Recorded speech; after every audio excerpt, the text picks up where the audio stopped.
যেই জমিটার ধান দেখতে পাচ্ছেন, দীর্ঘদিন এই জমিটা আমি মানুষের কাছে ভাগে দিয়ে রেখেছিলাম, কিন্তু আশানুরূপ ফলন কোনোবার আমি পাইনি।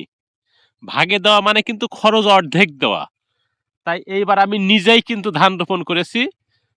তুলনামূলক কম সার, কম কেমিক্যাল যুক্ত সার প্রয়োগ করেই কিন্তু আমি মনে হচ্ছে যে সফল হতে পারবো। কারণ ধানের যে শীষগুলা, ফলগুলা বা ধানের যে বাইল বলে বা মাইজ বলে যেগুলো বের হয়েছে, দেখে কিন্তু ইনশাল্লাহ আমি সন্তুষ্ট। মহান আল্লাহ তাআলা হয়তো আমার কষ্টটা সফল হিসাবেই ফিরিয়ে দিবে আমার কাছে। সুন্দর ধানের শীষ দেখা যাচ্ছে।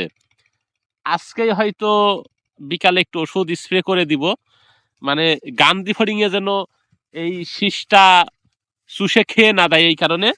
আর একটা বিষয় হচ্ছে যে একটু কারেন্ট পোকার ওষুধ কিন্তু দিতেই হবে, কারণ এই কারেন্ট পোকা কিন্তু এই সিজনে ধান ফলার আগ থেকেই কিন্তু লাগা শুরু হয়ে গেছে। তাই আগাম সতর্ক হিসাবে কিন্তু আবারও কারেন্ট পোকার ওষুধ দিব। আর মহান আল্লাহর কাছে শুকরিয়া যে আল্লাহ তাআলা মনে হয় আশানুরূপ ভালো ফলন দিবে।